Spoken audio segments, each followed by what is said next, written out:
With Keith and me. Then listen out next week in Breakfast for the winner announcements. Thanks to the South Australian Tourism Commission, the magic is on your doorstep. And $30.95, Adelaide's 5AA. Interactive radio. Email on air at 5AA.com.au. Peter Godfrey.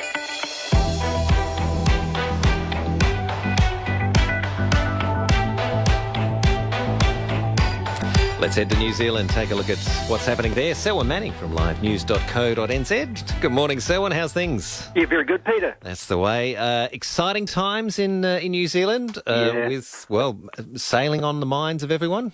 Well, everyone's, biting their fingernails down to the quick, I think, Peter. You know, it's this America's Cup thing. It's such a hard thing to win. New Zealand was so far out in front, given a week ago, with all these races up its sleeve, such a big lead. And it's been wheedled right down to the points are even on 8 and 8 for Oracle and Emirates Team New Zealand piece. So, yeah, it's really there. With the Kiwi mood here, it's totally dominated the news headlines and the vibe around people. You go to the grocery store and people are talking about the win or the loss, etc., etc. It's just everywhere at the moment. So it's kind of reminiscent, I suppose, to remember all those years ago. Is it 30 years ago today, isn't it? Yes, the 26th of September 1983 that Australia won it, yeah. Yeah, right. And there was John Bertrand on the skipper. That's right, yes. Yeah. Yes. I remember reading a book. I spent a little time in hospital in the 1980s, and I read a book by John Bertrand on the strategies of winning the America's Cup. It was fascinating. Yeah.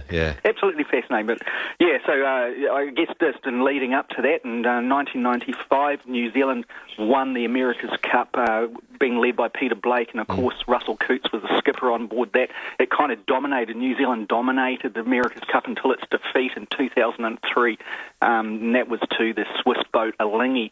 That was skippered by a Kiwi, Russell Coots, who had won it way back in 1995. Then Emirates Team New Zealand has kind of been trying to get this thing back here since then, Peter, and this is its closest shot so far. Yeah, so the excitement's still there, given that Kiwis have hosted it and won it before. The excitement hasn't waned?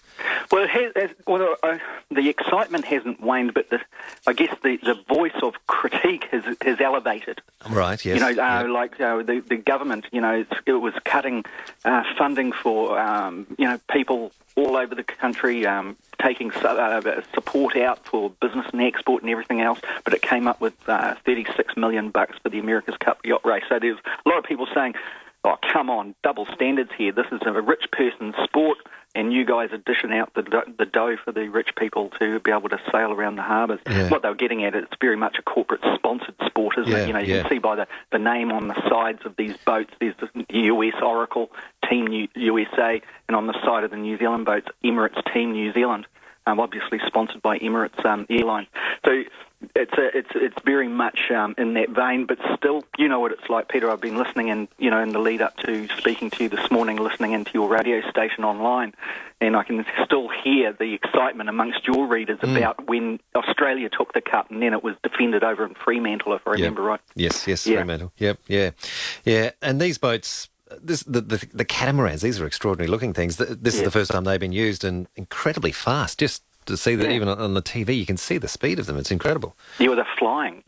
People watch that. They'll come out to reduce the drag in the water. The hulls will be out of the water in different times, and you can see just the fins controlling the boat. So they're flying machines, and they're going faster than the wind. Yeah. So that's something. The two boats were mainly designed here in New Zealand, actually, and so New Zealand's got a kind of a hold in claiming some successes on both sides. Both boats have had design work there. Yeah, but still, it comes down to just looking at the America's Cup website at the moment, come through on this iPad magic thing, and it's saying in 18 minutes the race will start. The winds are very strong, Peter, over in San Francisco at the moment. Right. There's a limit of 24 knots, and the winds, according to this, are peaking around 20 knots.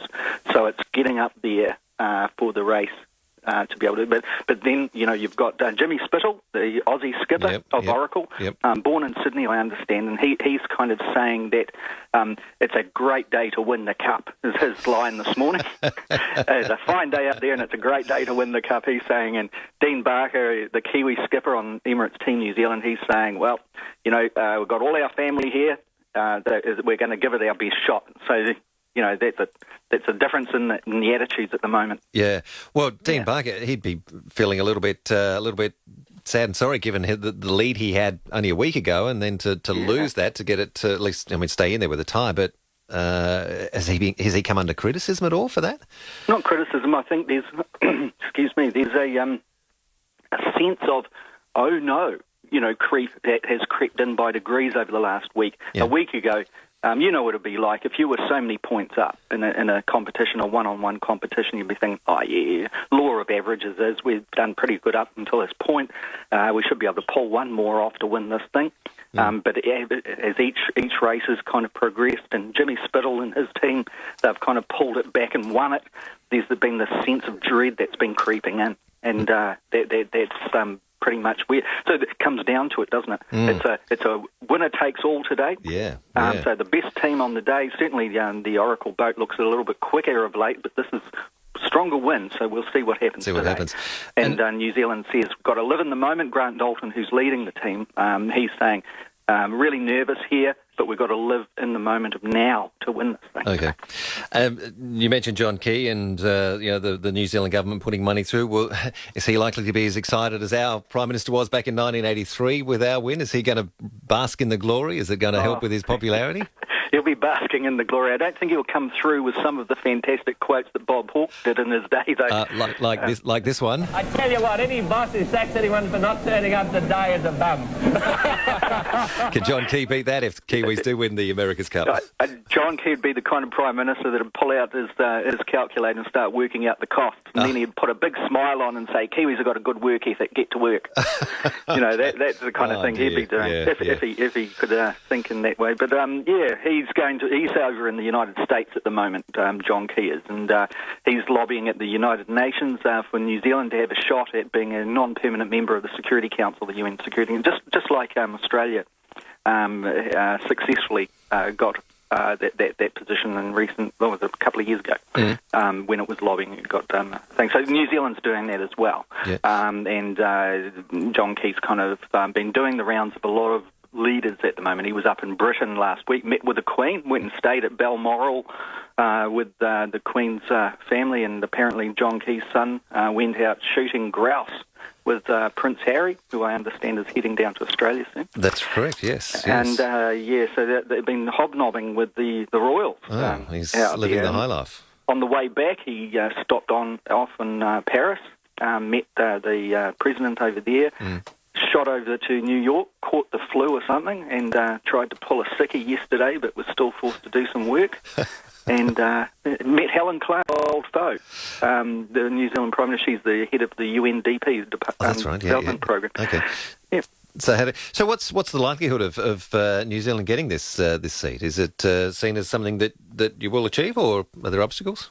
A lot of people here in foreign affairs circles kind of believe, yes, we certainly can, just being mindful that Australia already has been tipped for it, and so having two from down under is a strong, problem to overcome, really. The other countries that New Zealand is coming up against are Spain and Turkey, and they're putting a lot of money, apparently, behind their campaigns to get on that Security Council. And also, New Zealand, is it independent enough, really, to satisfy those BRIC countries? And the BRIC countries are like Brazil, Russia, India, China, that New Zealand would be an independent, honest broker on the Security Council instead of, this other side is saying, well, under John Key's government, we've come more closer and closer and closer and closer to the United States. So are we just a sycophantic kind of nation that will go where the United States finger wags us to go? Okay. And that's the question it comes down to, really. John Key's trying to make out as if, well, New Zealand hasn't got enough money to really campaign strongly, so we're doing it on our merit. We'll go and visit these people and see what happens. But really, there's a lot more going on that, and it's a grander, wider picture, really, that's going down here. Okay. And just finally, just if we can wind up quickly, I had a question from one of our regular callers, Ted, early in the week, I think, or last week. He was just wondering whether you could give us a bit of an idea of what's happening with your broadband network there. We've had a lot of issues with ours along the way. What kind of issues have you got? Well, with cost blowouts, deadlines not being reached, problems with asbestos in the old Telstra ducts underground that they're trying to run the fibre through. Scary Ours is, the government funded. Your system different? Is it private? Yeah, kind of. What the government is kind of steering this through is put multi-millions of millions into this. Yeah. They'd set up a company called Chorus, which it owns significant majority shareholding in, to oversee the rollout of the fibre throughout the country. It's progressing, and certainly the main rollout in the city areas is progressing fast. The priorities are for schools and hospitals, et cetera, and those residential areas where schools are located, they tend to get plugged in first. But there's controversy around the pricing structures and all of that. It gets really complex in the political area. At the moment, the New Zealand government is under pressure from the opposition parties, led by the new Labour leader, David Cullen, who I've got to say has just gone up, taken Labour up in the polls significantly in 1 week since he became leader, so National's under threat there. But, it's under pressure for what it's being perceived as crony capitalism.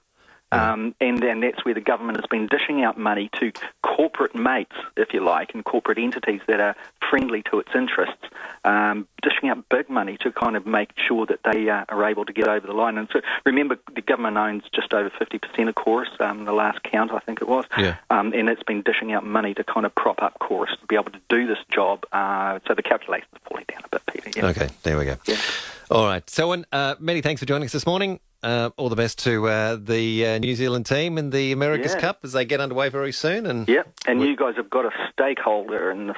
Jimmy Spittle is the skipper on Oracle, so it's an Aussie-New Zealand competition. It is in a way, isn't it? All the best with that, Selwyn. Thanks for joining us. We'll catch you again next week. See you soon. Cheers. Bye-bye.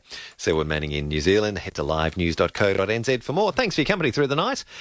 Time to head for home. Stay tuned, though. Breakfast after 5:30. Anne Stone has all the latest news, sport and weather next. The countdown is on for the solar tariff deadline. You must secure your 16-cent tariff with Solar Delight. Less than 5 days remain. Call now 8445 1555. That's 8445 1555. If you're one of the first 5 callers through today, you'll receive Solar Delight's daily discount of $400 off the current best price on 3 kilowatt systems and above. Less than 5 days left. Call now for your chance at the daily $400 discount. Solar Delight, locally owned and operated. Call now 8445 1555. That's 8445 1555. Get the right ute at the right price right now with unbeatable Amarok driver.